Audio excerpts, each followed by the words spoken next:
But we're about halfway through our fall series, Stories that Jesus Told. And today we're looking at a parable, the parable of the Good Samaritan. Good Samaritan. It's a term that has become synonymous with a person who comes to the aid of others. It's synonymous with a kind person, a giving person, a loving person. When we say, oh, that person's a real good Samaritan, we know that that's a person who often goes out of their way and sacrifices their own resources to help somebody else. There are even organizations named Good Samaritan, things like the Good Samaritan Society that offers help and home health care for seniors. They even have senior living facilities all over the place. I looked it up online and I saw chapters in almost every city, all dotted all over Minnesota. There are also hospitals all over the United States that are called Good Samaritan Hospital. And there are even ministries named after the Good Samaritan, like Samaritan's Purse. Anybody familiar with that one? Franklin Graham's ministry. Samaritan's Purse is a humanitarian ministry that helps people around the world. They're the organization that does Operation Christmas Child. So you didn't know the shoe boxes? That's Samaritan's Purse. They do shoe boxes, and people fill them with Christmas gifts, and they deliver them to children in need all over the world. So, Good Samaritan. When we think of the word Samaritan, we immediately think of someone who's good and kind and goes out of their way to help others. But when Jesus first told this story, this definition was the farthest thing from what people thought when they heard the word Samaritan. Samaritans were people from Samaria. We've talked about this before, so maybe you remember. The people of Samaria were a mixed race. They were considered ethnically impure and inferior by the Jews, that is. They considered them inferior and impure. Jews, especially the religious leaders, would go out of their way to avoid any contact with a Samaritan. They didn't want to risk being contaminated by these corrupt people. Samaritans were considered the bad guys, the lowlifes, the riffraff, the ones that no one should or would want to hang around with, except maybe other Samaritans.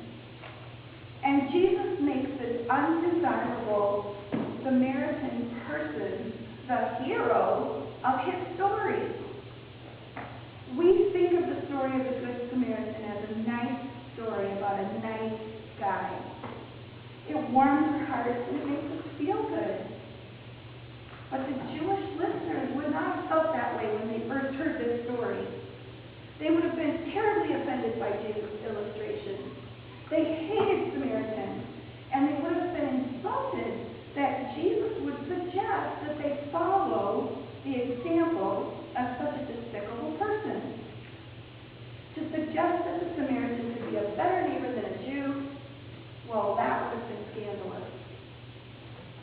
So as we dig into this story this morning, the parable of the Good Samaritan, I invite you to open your Bible or your Bible app and follow along with me. We'll be in Luke chapter 10, and the story is in verses 25 to 37. I'll be reading from the New International Version if that helps. So check out Luke chapter 10, verses 25 to 37. Starting at verse 25, it says, on one occasion, an expert in the law stood up to test Jesus. Teacher, he asked, what must I do to inherit eternal life? Well, so he doesn't really want to know what he needs to do to inherit eternal life. He just wants to see if Jesus knows. I know. I already know, and I'm already doing it. And so I just want to see if this Jesus guy knows what he's talking about. I'm going to give him a little test here. And now an expert in the law would have been one of those religious leaders like the scribes or the Levites or the Pharisees. And in verse 26 it goes on to say, what is written in the law? Jesus replied, how do you read it? So Jesus doesn't really answer his question. He answers it with another question, which was a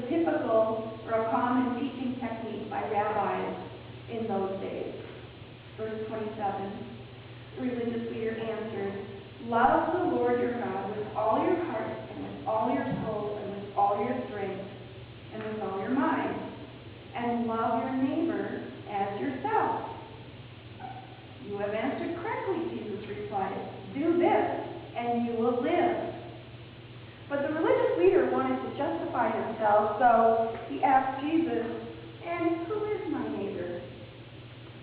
Well, this question, "who is my neighbor?" was really an attempt by the religious leader to limit who his neighbor might be. The religious leader who asked this question expected Jesus to say that some people were not really his neighbors.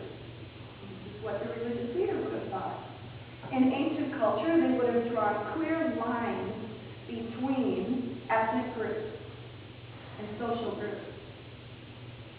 Someone from a different ethnic group would obviously not be his neighbor. So surely Jesus is going to point this out, right? There are my people, which are my neighbors, and then there are the rest of them. And unfortunately, in this day and age, we're still guilty of doing the same thing, aren't we? We draw the same lines in our neighborhoods, in our cities, in our countries, between the races, between cultures, when we consider who our neighbors might be. Well, this religious leader believes that he was justified in excluding certain ethnic groups or social groups from his definition of neighbor. And he was seeking Jesus' approval on his position. But Jesus didn't reply as the religious leader expected. No, Jesus pushed back on that definition. And he answered by telling a story, a parable. And the story not only challenged the definition of neighbor, but it probably completely shocked this religious leader and every other Jew that was listening. Listen to how the story goes. This is the story Jesus told, starting in verse 30. Jesus said, "A man was going down from Jerusalem to Jericho when he was attacked by robbers. They stripped him of his clothes, beat him, and went away, leaving him half dead." Now, robbers were common along this road. It was about a 17-mile stretch of road from Jerusalem to Jericho. And Jerusalem was at a higher elevation than Jericho, so they would say they were going down to Jericho. And people who traveled alone on that road were particularly vulnerable to these robbers who hung out on the road to Jericho.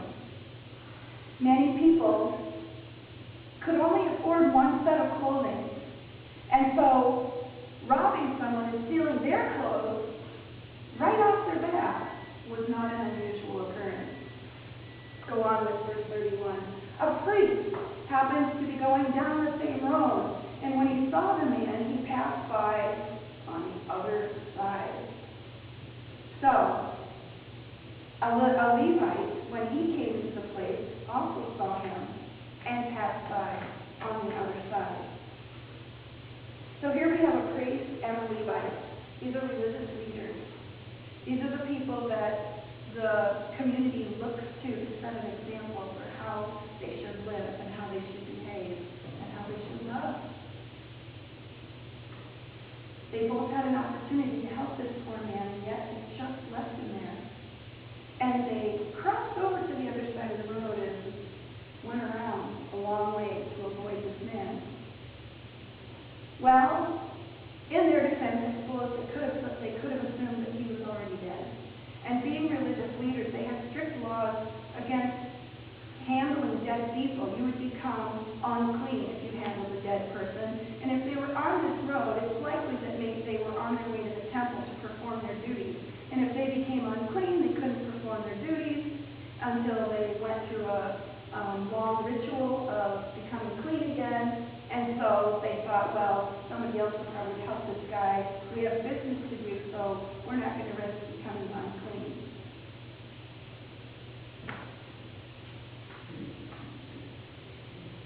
They didn't want to take any chances. So they crossed to the other side of the road and they kept going. And the point here is that in their effort to be religiously correct, they failed to fulfill God's great commandment to love. Love God, love others. They were so caught up in the traditional religious practices that made them look righteous that they failed to do the very thing that would demonstrate their inner righteousness. verse 33.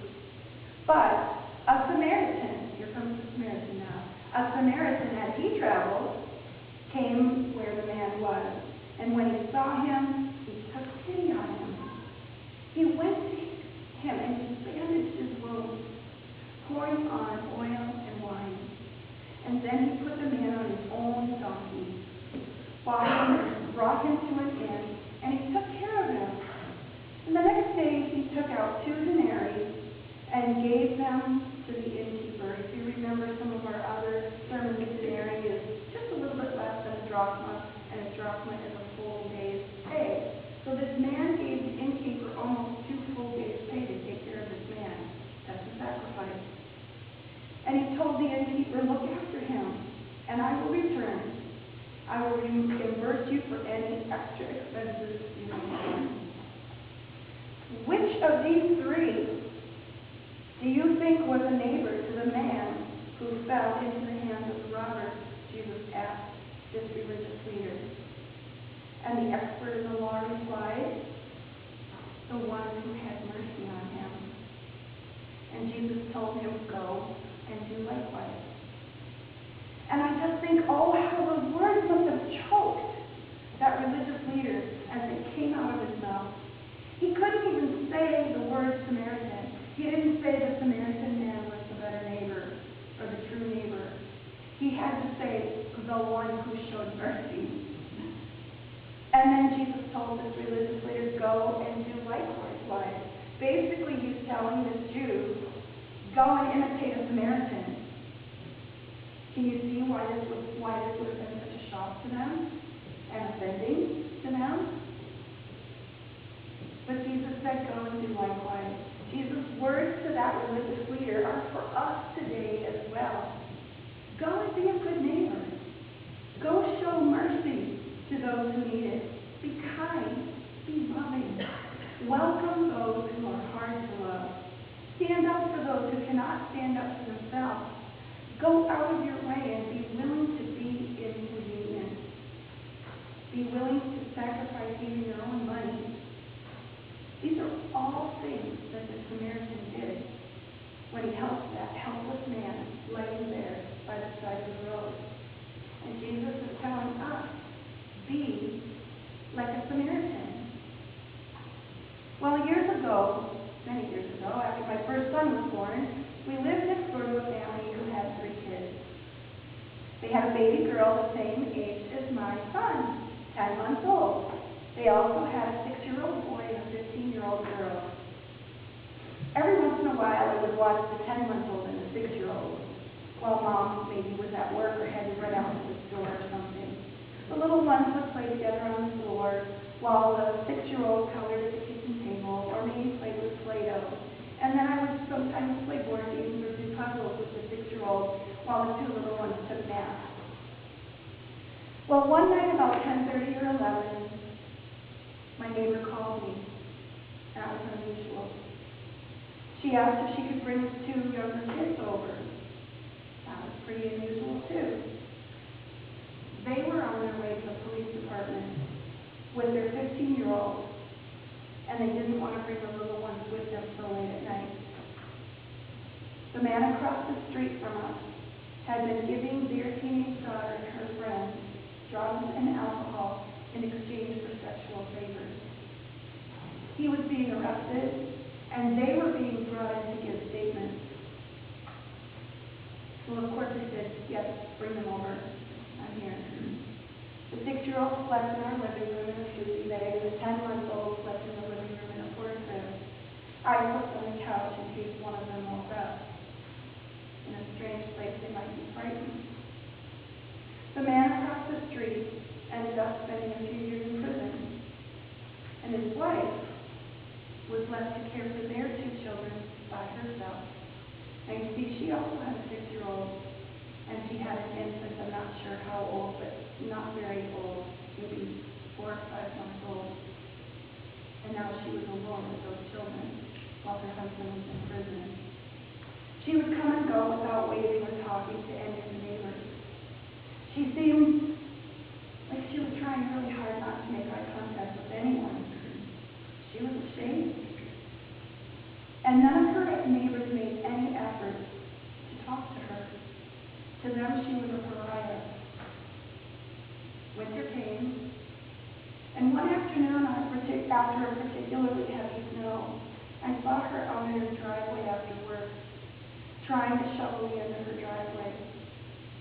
You know, the end of the driveway after the plow comes with those almost like boulders of ice. They're super heavy and it's not easy.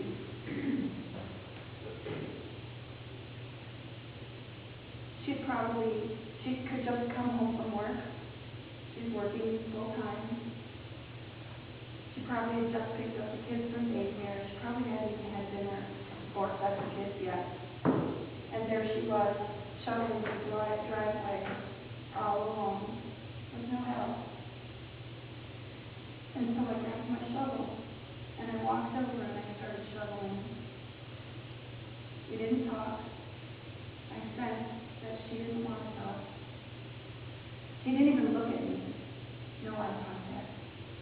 So I didn't push it. We just both shoveled side by side until the driveway was clear. She quietly faced me and slipped into the house. Love your neighbor.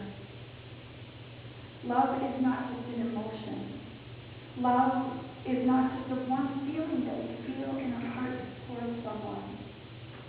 What good does it do if we love those around us, if we don't ever do anything to demonstrate that love? What good would it have done my neighbor who needed someone to watch her kids late at night if I had just said, I love you so much, but I didn't do anything? What good would it have done my neighbor who was silently suffering the shame of her husband's crime if I had done nothing but watch out the window and say, oh, that poor woman, I love her? James 2, verses 15 and 16 says, suppose a brother or a sister is without clothes and daily food. If one of you says to them, go in peace, keep warm and be well fed, but does nothing about their physical needs, what good is it? What good is it? Love does something. Love is an action. And if we pay attention to the story of the Good Samaritan, we see that this Samaritan didn't just love this man by the side of the road. He demonstrated that love. He did something. He comforted the man. He bandaged his wounds. He picked the man up and put him on his own donkey. He took him to an inn. He took care of him. And then when he really needed to go to work, he paid somebody else to take care of him. And then he came back and checked on him on his way home. That's pretty incredible, don't you think? How many of us would do that for a stranger today? How many? It's a little convicting. Because in our hustle and bustle and hurry up world where we have commitments and deadlines and places to be, and we always assume maybe someone else will take care of it, it doesn't have to be us. What if it was us? Because we are Christ followers. What if we demonstrated Christ's love? Remember when we talked about the fact that the world looks at us as hypocrites? The world sees us the way we see that religious Pharisee or Levite or scribe in this story. That's the way the world looks at us as Christians. The world sees us as religious people who do religious things, who follow religious traditions, but don't necessarily love or act like saved people. And the challenge for us today is to act like the Samaritan and not the Pharisee, the religious leaders. The challenge for us today is to even recognize that we are the Pharisee and not the Samaritan. That's hard for us to even admit sometimes. And the challenge for us today is to change the minds of people who look at Christians and look at the Christian church and say hypocrites. The challenge for us today is to live Jesus' law. Love your neighbors. So that people looking in at the church from the outside say, whatever that is, I want to be that. Whatever it is, I want to be around that. And I want some of that. That kind of love is the love that we should be, not just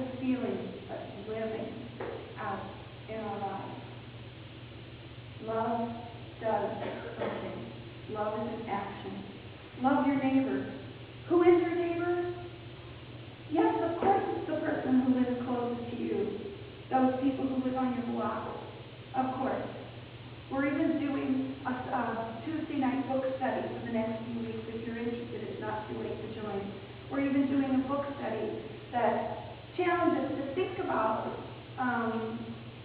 what it means to be a better neighbor in our own neighborhoods, the people who live right in our own neighborhood. But we don't want to forget all of the other people that we come in contact. You know, think about our globally connected society. Our neighbors can be people from all over the world. And Jesus' story demonstrates that our neighbor is anyone God puts in our path. Anyone God puts in our lives. Anyone that we can be an influence to. Anyone we come in contact with that we can show love to.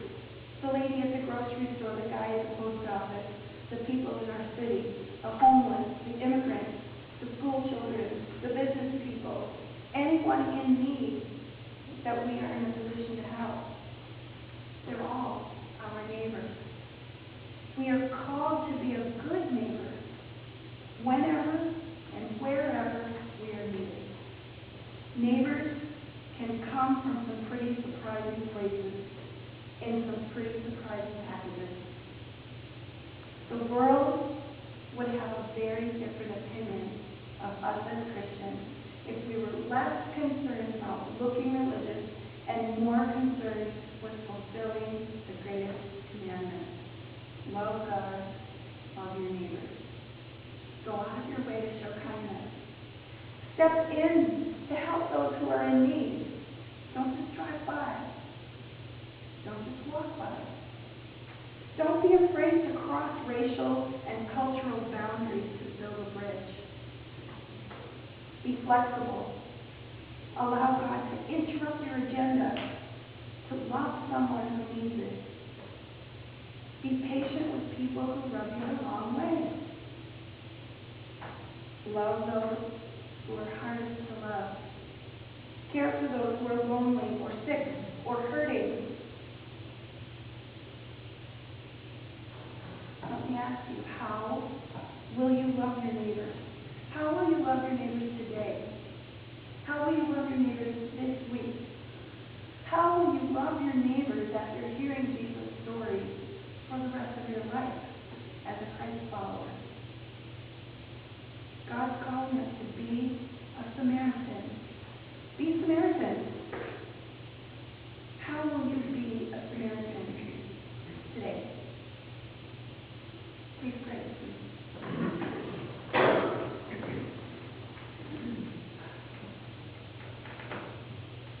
Lord God, we've heard this story so many times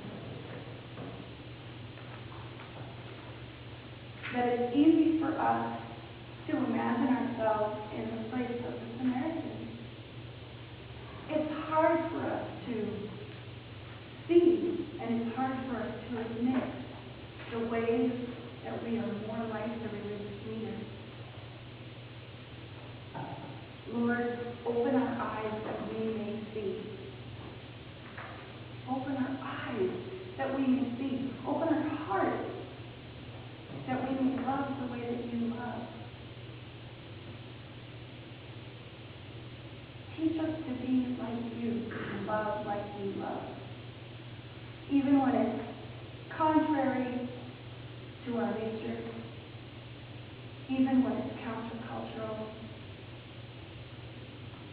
Teach us to be that kind of people who love our neighbors the way that you love us and the way that you love them. And I invite you at this time to please pray with me the words that Jesus taught us to pray as we pray the Lord's Prayer together. Our Father, who art in heaven, hallowed be thy name. Thy kingdom come, thy will be done, on earth as it is in heaven. Give us this day our daily bread, and forgive us our trespasses, and we forgive those who trespass against us. Lead us not into temptation,